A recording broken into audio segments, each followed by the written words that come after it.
Hello, नमस्ते. कसे आहात सगळे? छान ना? मी पण एकदम मस्त आहे. आज आपण आपले सबस्क्रायबर बालाजी जाधव यांचे प्रश्नाला उत्तर देणार आहोत. ते विचारले, पैशाची बचत कशी करावी ह्याच्याबद्दल जराशी माहिती द्या. का म्हणजे हल्ली प्रत्येकालाच खर्च वाटतो. ते मी पहिलं सांगते, आपण पैशाची बचतीकडे बघायचं नाही. अशा वेळी आपण जास्त पैसे कसे मिळवू ह्याच्याकडे जास्त कॉन्सन्ट्रेशन करायचं. पूर्वीची माणसं म्हणायची बघा, अंथरूण बघून पाय पसरावे. मी ते ह्याच्याशी सहमत नाही.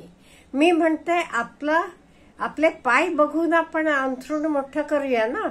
तुम्हाला खर्च जास्त असले तर इन्कमचे सोर्सेस वाढवा. त्यामुळे कधी तुम्ही खर्च कमी करायचे मागे जाऊ नका. तुम्ही तुमचं उत्पन्न वाढवायचे मागे जावा. आता असं म्हणताना मी तुम्ही उधळा म्हणत नाही, वेस्ट करायचं नाही. अनवॉन्टेड खर्च आपण कमी करायलाच पाहिजे. आता अनवॉन्टेड खर्च आपण कुठले कमी करू शकतो त्याच्याबद्दल आता बोलूया. हा खूप महत्वाचा व्हिडिओ आहे, त्यामुळे जास्तीत जास्त लोकांपर्यंत शेअर करा, पोचवा.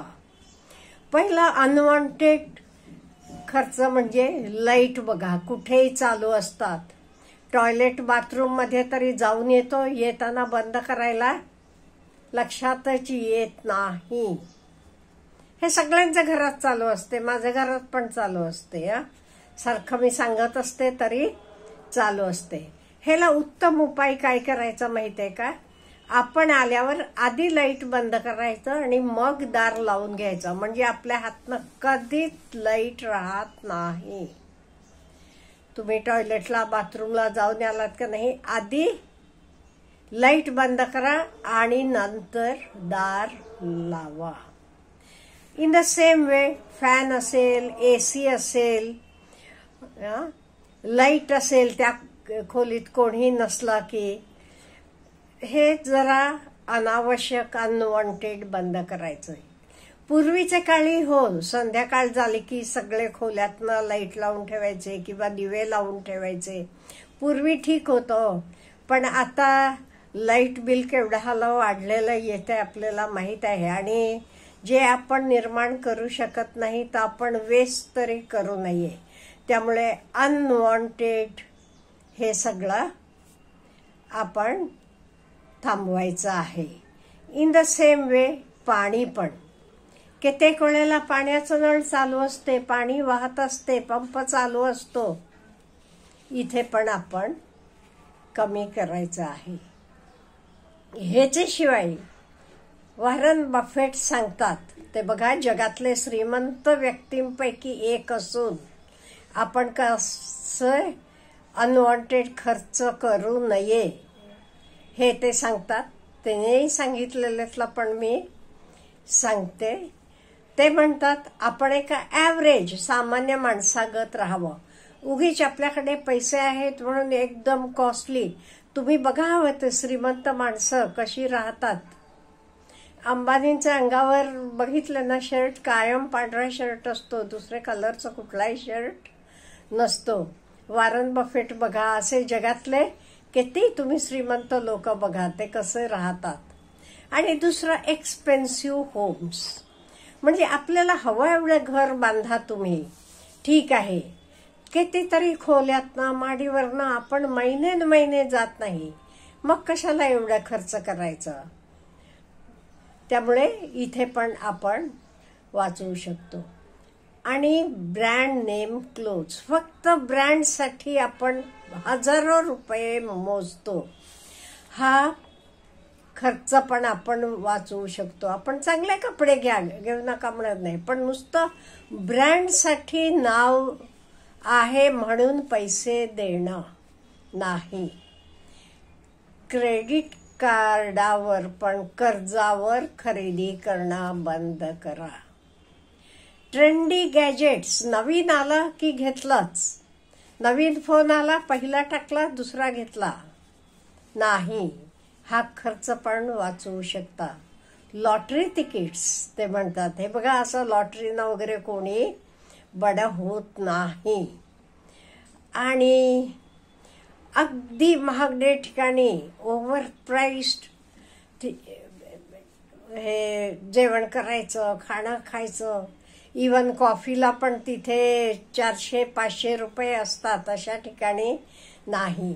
आणि सारखं ॲटलिस्ट जनसामान्यांचं सांगते, आपल्यासारखे मिडल क्लास लोकांचं सारखं बाहेर जाऊन खायचे आपण घरात बनवलं.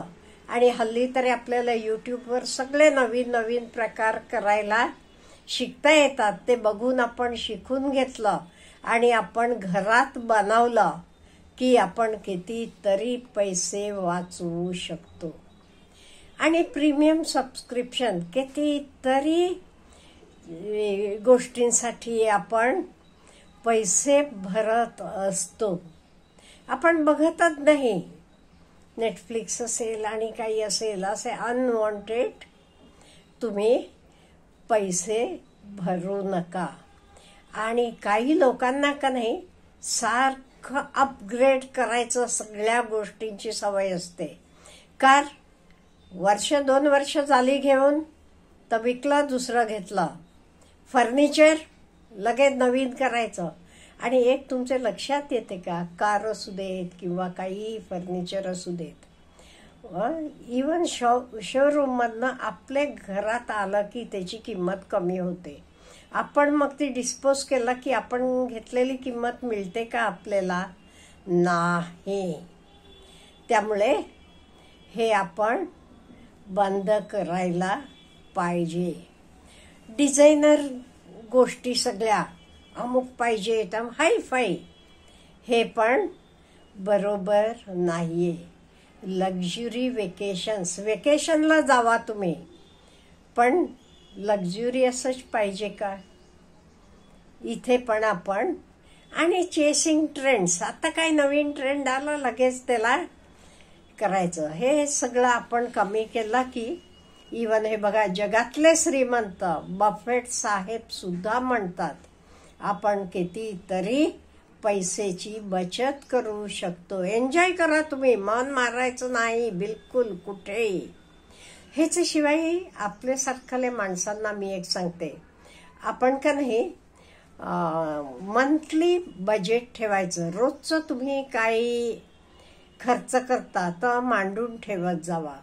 आणि महिना अखेरीला बघा, ते तुम्हाला अनवॉन्टेड काही खर्च आहेत ते दिसले का नाही, ते तुम्ही अवॉइड करत जावा. हे सगळं करताना महत्वाचं एक सांगते, प्रत्येक कर्ते माणसानं, पुरुष असो स्त्री असो, हेल्थ इन्शुरन्स घ्यायला पाहिजे. कुटुंबातले प्रत्येकासाठी, फॅमिलीसाठी. म्हणजे कधी कुठले आजारपण येतील, काही असे आजारपण येतात आपल्याला गरीब बनवून टाकतील असे, त्यामुळे हेल्थ इन्शुरन्स घ्यायचं. आणि एक तरी टर्म इन्शुरन्स पाहिजे, कारण आपलं काही कमी जास्त झालं तरी आपलं कुटुंब व्यवस्थित राहू शकेल. आणि एक सांगू का दादा मी तुम्हाला, हल्ली का नाही खर्च पूर्वीसारखं नाहीये. मला काय तुमचं वय माहीत नाहीये, माझ्या वयाचे लोकांना वाटेल कितीतरी घरातले लोक खर्च करतात, हा अनवॉन्टेड आहे असं. पण त्यांच्या दृष्टीनं तर ठीक आहे. आणि ठीक आहे ना, आपणही लक्ष द्यायचं नाही का? हल्ली पूर्वीसारखं नाही, हल्ली सगळ्यांचे पगार वाढलेले आहेत, इन्कम वाढलेला आहे. त्यामुळे हल्ली खर्च, इवन कपडे म्हणा, केवढ्या हाला आपण खरेदी करतो. गरज असो नसो, आपण डीमार्टला कुठल्याही मॉलला जावा, आपण लिस्ट करून घेऊन गेलं काय मला घ्यायचं आहे ते आपण तेवढं घेतो. पण आपण तसं करतो का? नाही. कुठलाही दिसला नवीन खरेदी केली असं करत जातो. त्यामुळे अनावश्यक खर्च आपण ठरवला की आपण तो कमी करू शकतो. पण हल्लीचं राहणीमान पण वाढलेलं आहे, लोकांकडे पैसा पण वाढलेला आहे, त्यामुळे एन्जॉय करतात. नशीबवान आहेत ते, करू देत ना. फॉर एक्झाम्पल आता माझ्या घरातलंच सांगते मी. आता गेल्या 8 महिन्यात माझे नातीला 20 नवीन ड्रेस आलेले आहेत. बघा, 8 महिन्यात 20. तिचा बाबा वर्कशॉपसाठी मुंबईला गेला होता, तेव्हा त्यानं 10 ड्रेस आणले. नंतर मे महिन्यात आमचे सुनबाईंचे मावशा मामा वगैरे शिर्षीला असतात, तिकडे गेलो होतो. तिथे तिचे मावशानी मामानी असे चौघाई 4 ड्रेस घेतले तिला. नंतर परवा नोव्हेंबरमध्ये तिचे म्हणजे आमचे नातीचे चुलत मामाचं म्हणजे सुनेचे काकांचे मुलाचं चुलत भावाचं लग्न होतं. तिथे सुनेचे काकाने आमचे नातीला 4 ड्रेस घेतले. शाळेचे 2 ड्रेस, मधला एक वेगळा आणि नेहमीचा युनिफॉर्म तो खरेदी झालाय. म्हणजे हे 7-8 महिन्यात 20 नवे ड्रेस तिला, जुने आहेत ते आहेतच तिचा. म्हणजे हल्ली हे सगळीकडे वाढलेलं आहे. आणि आपल्या पिढीला कधी कधी हे वाटतं हो आपल्या वेळेला काय, पण नाही, त्यांचं ते मिळवतात, त्यांचं ते करतात ना, आपण एन्जॉय करायचं, सुखी आनंदी राहतात ना, ठीक आहे मग. म्हणून आपण थोडंफार, अगदी पूर्वीसारखी प्रत्येक गोष्टीला काटकसर करून चालत नाहीये. काळाप्रमाणे आपण जरा जावं लागते. आणि त्यामुळे पण वेस्ट करू नये हे मताची मी पण आहे. कुठेच आपण वेस्ट करू नये. ते कोणाचे पैसे असू देत, आपले असू देत आणि कोणाचे असू देत, वेस्ट होता कामा नये. Have a good day.